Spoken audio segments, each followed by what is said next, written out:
देखिए, मैं फिर कहूंगी, फैसले गुजरात के अभी चार दीवारी के भीतर हुए हैं और हमें मालूम है कि कानून ताक पर रख दिया गया, संविधान ताक पर रख दिया गया, संवैधानिक संस्थाओं को लगातार दबाव बनाया जा रहा है, हमें मालूम था। लेकिन अब ये लड़ाई गुजरात की चार दीवारी से बाहर निकलेगी और सुप्रीम कोर्ट की अदालत तक जब पहुंचेगी तो न्याय होगा। देखिए, राहुल जी बार बार कह चुके हैं वो सावरकर नहीं है, वो जो कहते हैं उसके मतलब होते हैं और उस पर अडिग खड़े रहते हैं। वो माफी नहीं मांगेंगे। उन्होंने अपने 30 सेकंड का वीडियो कांग्रेस ने ट्वीट किया है, सिर्फ वो 30 सेकंड का राहुल गांधी जी का वीडियो चला दीजिए। राहुल गांधी क्या है, उनकी सोच क्या है। अब मुझे सावरकर नहीं मंजूर, मुझे गोडसे नहीं मंजूर, अगर मैंने ऐसा बोल दिया कि मुझे मंजूर नहीं तो मैंने अपराध कर दिया, मुझे फांसी पे चढ़ा देंगे आप। नहीं मंजूर मुझे सावरकर, नहीं मंजूर मुझे गोडसे। ये गांधी का देश है, पटेल का देश है, भगत सिंह का देश है और ये देश एक होकर यूं ही आगे बढ़ेगा, चाहे हिंदू हो, मुस्लिम हो, सिख हो, ईसाई हो। अगर ये मेरा बयान अपराध है,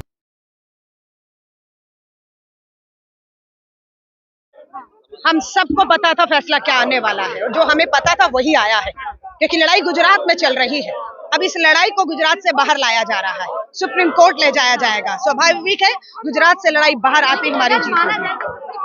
नहीं मिली तो ये तो आगे भविष्य के सवाल है। नहीं मिली तो क्या होगा? तीस्ता को रात को उसकी बेल रिजेक्ट करके हाई कोर्ट ने सरेंडर करने को कहा। सुप्रीम कोर्ट जाग रहा था ये देखने के लिए कि देश में कानून जिंदा रहे, न्याय हो, राहत मिली या नहीं मिली। ऐसे बहुत से मामले हैं जिसमें जो है दबाव में संवैधानिक संस्थाओं को ताक में रखकर लोकतंत्र की हत्या करके फैसले हो रहे हैं, लेकिन लड़ रहे हैं। क्या कोर्ट का ये फैसला राजनीति से प्रभावित आपको लग रहा है? क्योंकि बार बार आप कह रहे हैं कि आपको ये उम्मीद थी कि इसी तरीके का फैसला सामने आएगा। देखिए, मैं फिर कहूंगी, फैसले गुजरात के अभी चार दीवारी के भीतर हुए हैं और हमें मालूम है कि कानून ताक पर रख दिया गया, संविधान ताक पर रख दिया गया, संवैधानिक संस्थाओं को लगातार दबाव बनाया जा रहा है, हमें मालूम था। लेकिन अब ये लड़ाई गुजरात की चार दीवारी से बाहर निकलेगी और सुप्रीम कोर्ट की अदालत तक जब पहुंचेगी तो न्याय होगा, न्याय होगा। जीत राहुल गांधी की ही होगी। छत्तीसगढ़ में मोदी जी गए हैं और उन्होंने कहा है कि मैं करप्शन से लड़ रहा हूँ और जनता जानती है करप्शन कांग्रेस पार्टी में है। उन्होंने प्रधानमंत्री जी छत्तीसगढ़ क्यों गए? क्योंकि इस साल चुनाव है वहां पर। प्रधानमंत्री जी मणिपुर क्यों नहीं गए? क्योंकि वहां चुनाव नहीं है, लेकिन मणिपुर 60 दिन से जल रहा है। जिस राहुल गांधी जी की संसद सदस्यता ले ली, वो किसी संवैधानिक पद पर नहीं है, वो मणिपुर जाते हैं, राहत कैंपों में जाते हैं, जख्मों को देखते हैं, मलहम लगाते हैं और वहां की गवर्नर को मिलकर सच्चाई बताते हैं। भाजपा बौखला गई है कि जहां प्रधानमंत्री जी को होना चाहिए तो उनकी प्राथमिकताओं पर छत्तीसगढ़, मध्य प्रदेश, राजस्थान चुनावी राज्य नहीं, मणिपुर होना चाहिए था। देश की बढ़ती महंगाई, बेरोजगारी, गिरता रुपया होना चाहिए था, उस पर वो मौन है। अलका जी, राहुल गांधी अभी भी कह रहे हैं डरूंगा नहीं, चाहे पूरे जीवन के लिए मेरी सदस्यता को आप रद्द कर। बिल्कुल। लेकिन किस तरीके से चुनौती देंगे? एक तरफ भाजपा जो पीएम मोदी ही चेहरा काफी है, दूसरी तरफ आपके लिए मुश्किलें। यही सवाल हिमाचल में पूछा गया, चुनौती कैसे देंगे? डबल इंजन की सरकार को हराना मुश्किल है। हारी या नहीं, जनता ने हराया। कर्नाटका आ जाइए, डबल इंजन की सरकार, प्रधानमंत्री जी सारे काम छोड़कर वहां पर प्रचार प्रसार कर रहे थे। उसी समय मणिपुर भी जल रहा था, सेम समय पर। क्या नतीजा हुआ? औंधे मुंह आकर भाजपा कर्नाटका में गिरती है। अब मध्य प्रदेश, राजस्थान, छत्तीसगढ़, आपका पूरा तेलंगाना और आपके मिजोरम में चुनाव है। 5 महीने में 5 राज्यों में जनता इन्हें सबक सिखाएगी, क्योंकि जनता चाहती है। स्मृति ईरानी ने कहा तो सेंसिटिव मुद्दों पर राजनीति नहीं करनी चाहिए, राहुल गांधी राजनीति करने गए। सेंसिटिव मुद्दों पर राजनीति नहीं करनी चाहिए, उसे नजरअंदाज कर देना चाहिए, है ना, जो प्रधानमंत्री जी ने किया हुआ है। आग जल रही है, लोग मारे जा रहे हैं, शांति की अपील नहीं करेंगे, वहां नहीं जाएंगे, उन राज्यों में जाएंगे जहां चुनाव है ना।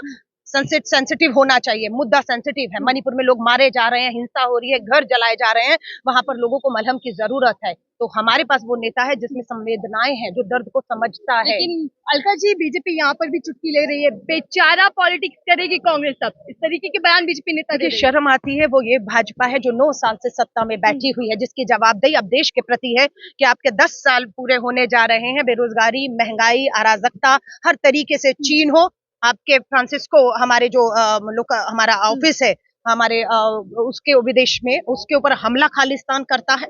मणिपुर जलता है, प्रधानमंत्री जी मौन रहते हैं, खामोश रहते हैं, सिर्फ चुनावी प्रचार प्रसार में कर रहे हैं। कहते तो कि प्रधानमंत्री आपके भी है, मेरे भी हैं, पर वो प्रधानमंत्री प्रचार मंत्री बन जाते हैं जब वो चुनावी राज्यों में जाकर खाली भाजपा का प्रचार करते हैं, देश की बात नहीं करते। आप एक तरफ मोहब्बत की चुनाव है, मोदी जी 2047 तक की बात कर रहे, कह रहे हैं कि इसमें ऐसा काम करके जाओ कि 47 में कोई भी प्रधानमंत्री को तेज के काम याद करे।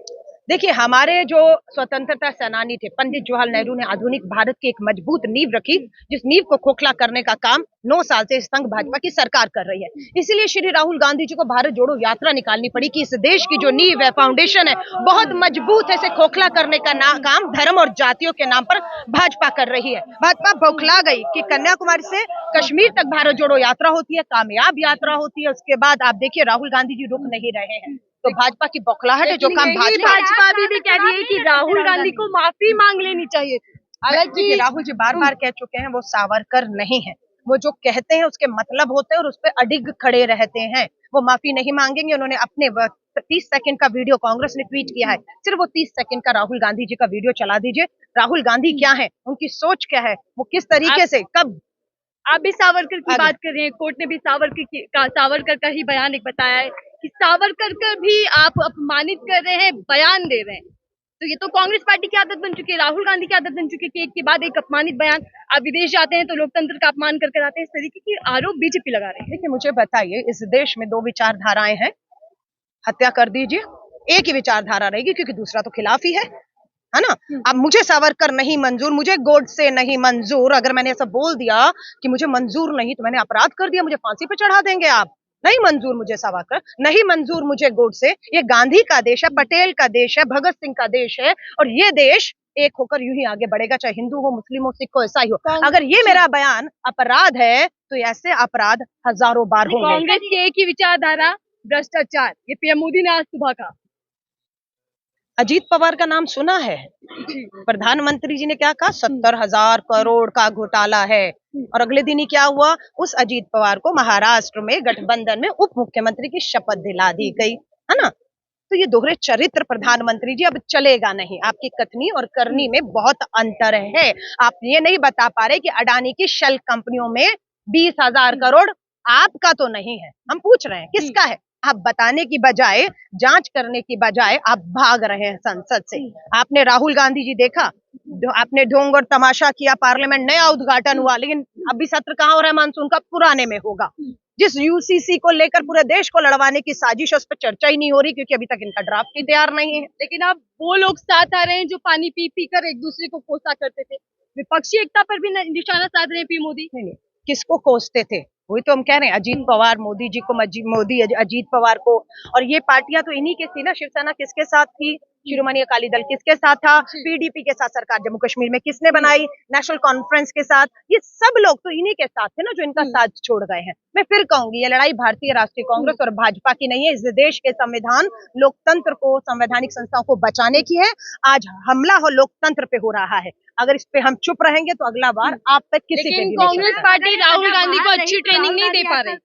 रविशंकर प्रसाद कह रहे हैं राहुल गांधी को किसी आरएसएस नागपुर के संघ मुख्यालय से हिंसक गोडसेवादी ट्रेनिंग लेने की जरूरत नहीं है। वो गांधी का खून है, उसमें डीएनए टेस्ट करेंगे तो इनमें गोडसे का खून पाया जाएगा और राहुल गांधी में गांधी का डीएनए है। सत्य और अहिंसा के रास्ते पे बिना डरे आगे बढ़ रहा है और भाजपा बौखलाई हुई है। लेकिन अगर यही सजा बाहर रही तो चुनाव तो नहीं लड़ पाएंगे राहुल गांधी। नहीं, क्या होगा उस पर चर्चा नहीं कर रहे। आज क्या हुआ है?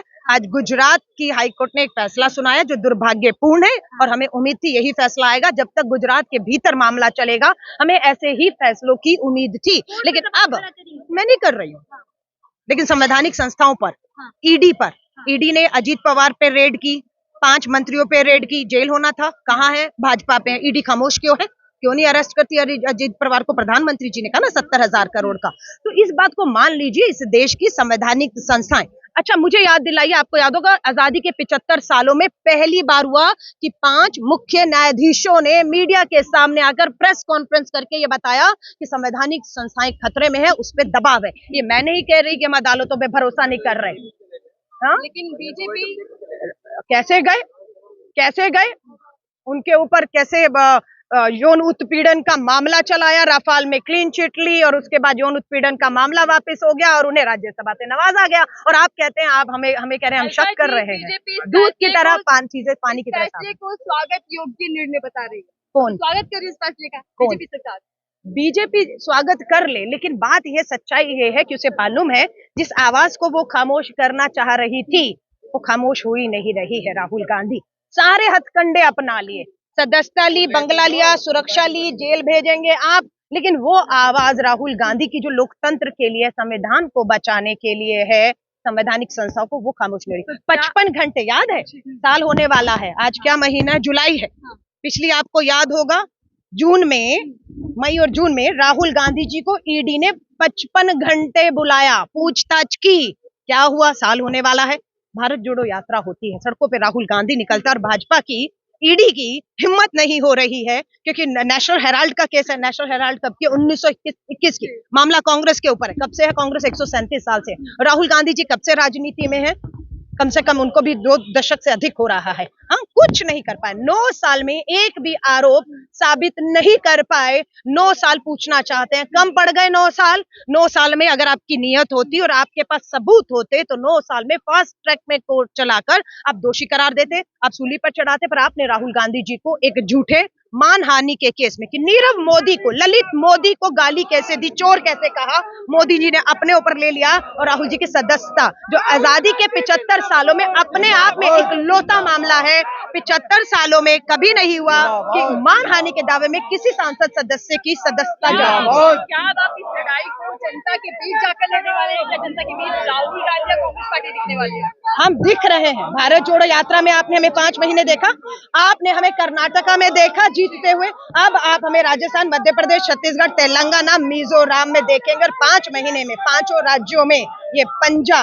जो डरो मत का एक साइन है, वो इन्हें हार की तरफ ले जाएगा।